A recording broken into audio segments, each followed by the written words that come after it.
My precious children of God, I welcome all of you to this program and I greet each one of you in the name of our Lord and Savior Jesus मेरे Christ. प्रिय प्रभु के बच्चों, आप हर एक को मैं इस कार्यक्रम में स्वागत करती हूँ। हमारे प्रभु और उद्धारकर्ता यीशु मसीह के नाम से आपको बधाइयाँ This देती हूँ। morning we are going to meditate from Hosea chapter 14 verse आज 7. की सुबह हम होशो पुस्तक अध्याय 14 वचन 7 का ध्यान करने It's वाले a हैं। promise verse. यह एक प्रतिज्ञा वचन है, So read it carefully along with me. इसीलिए मेरे साथ ध्यान से पढ़ो। They will flourish like the grain, they will blossom like the vine. वे अन्न की नाई बढ़ेंगे, वे दाखलता की नाई फूले फलेंगे। You are going to flourish and you are going to be blossomed.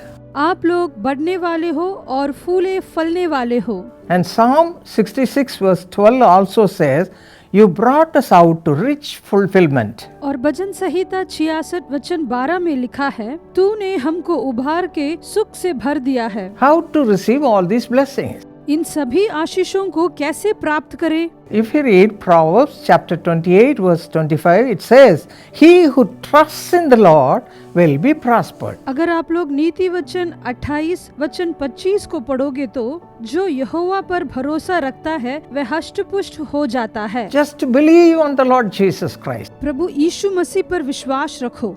When we had to go through all kinds of loneliness, all kinds of nothingness, the Lord made us look to Him. हमारे जीवन में जब हम लोग अकेलेपन से और शून्यता से गुजरते हैं, प्रभु ने हमें उनकी ओर देखना सिखाया। In the beginning of our spiritual life, the Lord taught us all these things. आत्मिक जीवन के शुरुआत के दिनों में प्रभु ने हमें ये सब सिखाया। So much need was there. इतनी जरूरत थी। Myself and my husband, we used to go to God all the time to look unto Him. मैं और मेरे पति हमेशा प्रभु के पास जाते थे उन्हें देखने के लिए। That's why we read in Proverbs chapter 28 verse 25, he who trusts in the Lord will be prospered. इसीलिए हम नीति वचन के पुस्तक अध्याय 28 वचन 25 में पढ़ते हैं, जो यहोवा पर भरोसा रखता है वह हष्ट-पुष्ट हो In जाता the है। beginning of our family life, we had so many problems. हमारे पारिवारिक जीवन की शुरुआत में हमें बहुत सारी समस्याओं का सामना करना पड़ा। No money, no joy, no peace in our lives also. हमारे जीवन में भी ना तो पैसा था, ना खुशी थी, ना शांति थी। But God taught us to come close to Him. लेकिन प्रभु ने उनके करीब हमें आना सिखाया। As we believed Him and looked unto Him, the Lord provided everything in a peaceful way and in a beautiful way. जैसे ही हम प्रभु पर भरोसा करके उनकी ओर देखने लगे, उन्होंने हमारी सारी जरूरतों को शांतिपूर्वक और खूबसूरती से पूरा किया। David says in Psalm 23 verse 1, the Lord is my shepherd, I shall not want. Dawood भजन संहिता 23 वचन 1 में कहते हैं, यहोवा मेरा चरवा है, मुझे कुछ घटी ना होगी।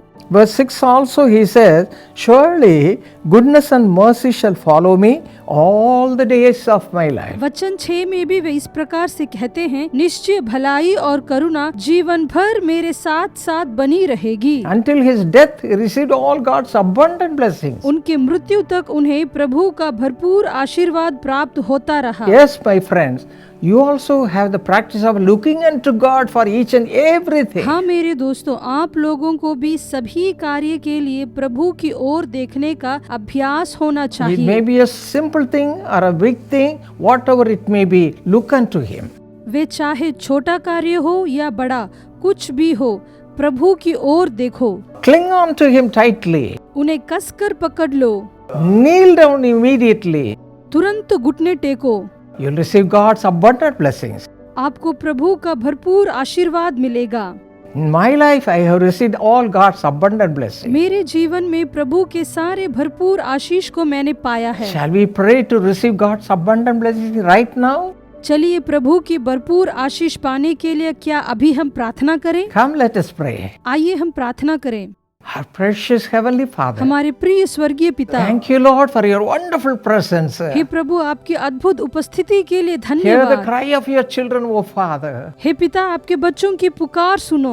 Whatever problem they are going through, Father, let them come out of all the blessings by the power of God. जो भी परेशानियों से वे गुजर रहे हैं उन सब में यीशु के सामर्थ नाम से वे आशीष पाएं पिता। Lay thy mighty hand upon all such people. हे प्रभु आपके सामर्थ हाथों को ऐसे सभी लोगों के ऊपर रखिए। Change everything in their lives in a miraculous way. उनके जीवन में सब कुछ चमत्कारी तरीके से बदल दीजिए। Bless them, Lord, with your abundant blessing. आपके भरपूर आशीष से उन्हें भर दीजिए प्रभु। Thank you, Lord. धन्यवाद प्रभु। You are supplying all the needs of your children right now. आपके बच्चों की सारी जरूरतों को अभी आप पूरा We give कीजिए। you all the glory. सारी महिमा हम आपको देते हैं। In Jesus' name we pray. यीशु के नाम से प्रार्थना करते हैं। Amen. आमीन।